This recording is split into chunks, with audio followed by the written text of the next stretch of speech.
22 సంవత్సరాల క్రితం రాసిన సినిమాని ఏలూరు అనే ఒక సిటీలో బాలాజీ అనే థియేటర్లో రిలీజ్ అయితే కాలేజ్ మానేసి ఒక 5 సార్లు చూసిన వాళ్ళల్లో మేము కూడా ఉంటాం సార్. ఒక రకంగా మీరు మా చదువులో నుంచి ఒక 5 రోజులు మీరు తీసుకున్నారు ఒక రకంగా చెప్పాలంటే కనుక. అంటే ఒకసారి చూస్తే చాలే అనుకునే సినిమా కాదు అది. అందుకే ఈరోజు కూడా అంత సెన్సేషన్ అనేది క్రియేట్ చేస్తుంది సార్. థియేటర్లో 5 టైమ్స్ చూశాను నేను.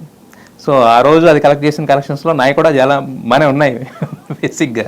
అయితే సార్ అప్పటికి చిరంజీవి గారు ఒక రకంగా చెప్పాలంటే ఫ్లాపుల్లో ఉన్నారు, ఫ్యాన్స్ అందరూ ఆకల్లో ఉన్నారు.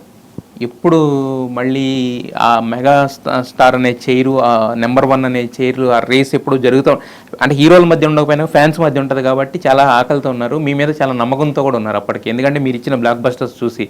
సో మరి ఆ ప్రెషర్ చిరంజీవి గారికి ఒక కథ రాస్తున్నప్పుడు ఆ ప్రెషర్ ఏమన్నా ఫీల్ అయ్యారా? లేదంటే కనుక చిరంజీవి గారు నేను సినిమా పరిశ్రమకి రాకముందు నేను ఒక రైటర్గా నేను నేర్చుకోవాలి అనుకుని చెన్నై వెళ్ళక ముందు నా చిన్నతనంలో నేను చిరంజీవి గారికి, నేను మా కుటుంబ సభ్యులు, మా ఫ్యామిలీ చాలా పెద్ద ఫ్యామిలీ, దాదాపు మా ఫ్యామిలీ మెంబర్స్ అందరు కలిపితే ఒక 270 మంది ఉంటాం.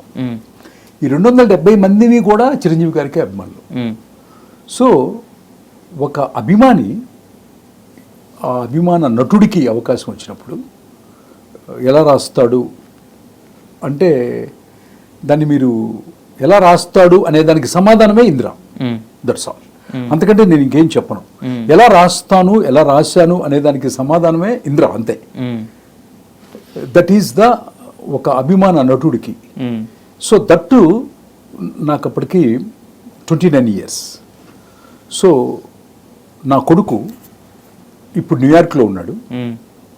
వాడు పెద్ద ఇంజనీరు.